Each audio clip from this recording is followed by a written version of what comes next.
Yes, I literally went early to work to record a video at work because that's how dedicated I am and that's how excited I am about this teaser. By the way, sorry for the echo, we're moving and just there's nothing in here, so it's just gonna be a super echoey kind of church video, I guess. Welcome back to Neverland, where the first teaser trailer for Fantastic Beasts, The Crimes of Grindelwald, so the second installment of the Fantastic Beasts film series, was released yesterday. That, as well as an IMAX teaser at the same time, kind of, which is really weird because they were almost the same, but it's fine. And I cannot get over how good this teaser is. I mean, there's obviously a lot of controversial things in there as well, but a lot of goodness as well, so let's discuss it. I think something that has to be said immediately, and something I want to just get off my chest, is the general production and the production value, also in terms of like costumes, set design, everything. And I mean, something that like they immediately like want you to get into is, oh, we're back in the Harry Potter sphere, right? I think a lot of people with the last Fantastic Beasts, which was a bit of a trial and error thing for them, of course, were kind of like, yeah, this is cool, but we want more Harry Potter, right? So like they start this teaser with Hogwarts, and in a very clever way as well, of course, with like, you know, the first shot kind of really reminiscent of like, you know, things like the fourth film, also maybe the second film, very bright Hogwarts. But then the next shot we have is, of course, the bridge, and the last shot we ever had, more or less, of Hogwarts in Deathly Hallows Part 2. Really interesting. So this is where we start. We're very much like back where we belong, more or less, with all the advantages and disadvantages, like, yay, Hogwarts! But also, why is Dumbledore in the Defense Against the Dark Arts room when he's teaching Transfiguration? So many questions, who knows? People apparating onto Hogwarts grounds. I mean, that's always been a big issue. To, you know, move on from that kind of Hogwarts point over to costumes, I mean, that's something that I think we were able to forgive with the first film, but now with the new one, where we're like back to territory that we know, we're like, why is everyone wearing a suit? This is not, I mean, this might actually make more sense for things like Cursed Child.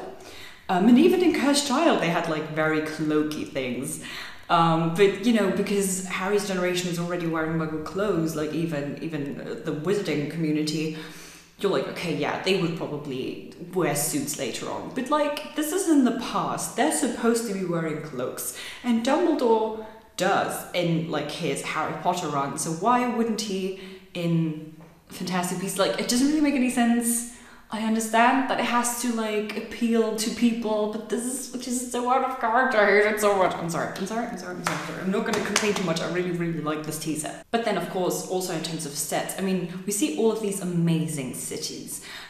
Paris, London, New York, and all of them just look amazing, but very distinct and very cool. And just, you know, we see this ballroom scene with Ledger Lestrange, and it's just so exciting. It's just such a wonder to behold, and it's just really beautiful. The VFX also look amazing. I mean, this shot of Newt underwater is really cool. I really like the beasts this time around in terms of what they look like. And then of course the amazing shot, and the only shot we get with the seers, of Newt and his brother at the very end of the teaser, where they kind of perform this magic spell, for lack of a better word, together, and just everything gleams in red. They seem to be at a graveyard, and it just looks so good. Oh my goodness. Next thing I'll talk about is music, and I know everyone wants to talk about characters and plot, and I'll get there, but first I want to just get this off my chest, because the music, again, is by James Newton Howard, is that his name? I think that's his name. I'm sorry I don't have it, because I can't even really look it up because I'm at work. But he's back for the second film in the Fantastic Beasts series, and it's so interesting because I didn't love the soundtrack of Fantastic Beasts, but what I loved were the kind of nostalgic elements, and every time there was something that was familiar to us in the first film, they would kind of like get a theme from one of the like Harry Potter films, like when Newt goes to the bank, you've got a bit of Gringotts. And of course at the beginning we have the general Harry Potter theme, which by the way apparently seems to be continued here, which they have to. I mean, this is like their thing. I mean, they would be stupid not to keep using it. But we kind of had very similar instruments in this shot, this establishing shot of Hogwarts, they were kind of reminiscent of what they used to do with the music in the first film, like John Williams' theme and his choice of instruments, which I think is very John Williams-y. Like he has this very specific composing style and instrument choice, but it's just really, really cool, and I just wanted to mention that real quick. And now we move on to the characters, which of course there's a lot to discuss. So even though the trailer is very much about Newt, he doesn't really do a lot. You know what I mean? In general, I mean, I think you can see how there's two things going on here, which on the one hand is I think it is still about Newt and his friends, even though we've had some comments saying otherwise and some then saying no, it's totally still going to be about Newt. I think it is still going to be about Newt, but at the same time I think that is a reaction to like what the fans want, and I think that fans want more Harry Potter connections, so this is where Dumbledore comes in, of course. But to stick with Newt first, we have Newt and we have Tina and we have Queenie and Jacob, of course, in this teaser. What is, and even Letcha Lestrange, what is a bit sad, I think, is that none of the women get to say anything, which, like, I love the male characters in this franchise. I think they're absolutely breaking normal stereotypes of masculinity, but still, it's just kind of sad. But yeah, like I said, even though this trailer teaser is very much about Newt, and he is in almost every shot, it's more, he's kind of become a chess piece, and I think that is a big part of the entire film series, and is also again very reminiscent of Harry Potter, but more about that when I get to Dumbledore. I just really want to talk about Grindelwald first, because Grindelwald, I mean, what are you going to do now? What are they going to do about Johnny Depp? I think they've been it's very sad. From a business perspective, I think they've done it in a very good way now, because they had him in there in very interesting shots and like angles, but they didn't let him say a single word, and I get it, but how are they going to proceed? Is he just never going to talk? I mean, that's not really going to be possible, is it? I mean, I haven't really seen any major complaints now online or backlash the way there was when they released that first like character picture, promo picture, but I mean, I think his character looks really cool. I mean, I think it's very obvious. I don't want to spoil anyone, but at the same time, I've watched it like 15 times now, and I'm pretty sure I have like a couple of inklings about what's going to happen. And then, yeah, so I think the way that it looks and kind of a new Lego toy that was announced yesterday also kind of confirmed that, is that, of course, Grindelwald has to break out of American prison. So in that Lego set, we even see him fighting Madame Pickery, and this is very much what we're seeing in parts of this teaser where he's in the carriage. So we just see him in very few shots, but he's at the same time very present. I've seen a lot of media pick him up and pick up his presence. So I think they did it in a really clever way. I don't know, we'll see what they'll do with the character. I can't really, this is such a difficult issue. I still haven't really made up my mind of what to think of everything. We'll see. But then next, of course, we have Jude Law as Dumbledore, and since they can't really play up Grindelwald and Johnny Depp, they have to go with Jude Law, and with Jude Law they went.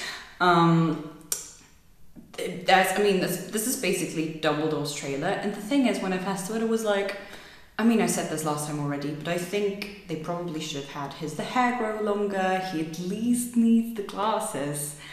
He doesn't have any of this. And first when I saw it, I was like, this is very much Jude Law. I don't really see a lot of Dumbledore in there. But then when I just kept watching and really listening to what was going on, I was like, oh yeah, no, this is very Dumbledore. Because essentially what we're seeing here is, first it looks like, oh yeah, just Dumbledore and Newt bonding and trying to do this mission together. But, I mean, this is not just a normal mission. And when the ministry workers come in to be like, oh, you're like sending Newt Scamander off to do all of these things, and Dumbledore's like, you can't just, he doesn't take orders. You're like, yeah, he doesn't take orders, but you're really good at manipulating people, and that's probably what you're doing. And that kind of changes every acting choice of Jude Law in this teaser. He kind of becomes this very menacing character, this menacing type of Dumbledore, and it's really clever. Because you'd think, oh, but we saw this already in Deathly Hallows, right? Like, why would we want to see this again? But the thing is, they didn't really play this up in the films. It was a big thing in the books, and like, the seventh book is kind of this turning point for fans of Dumbledore who are like, what happened to one of my favorite characters?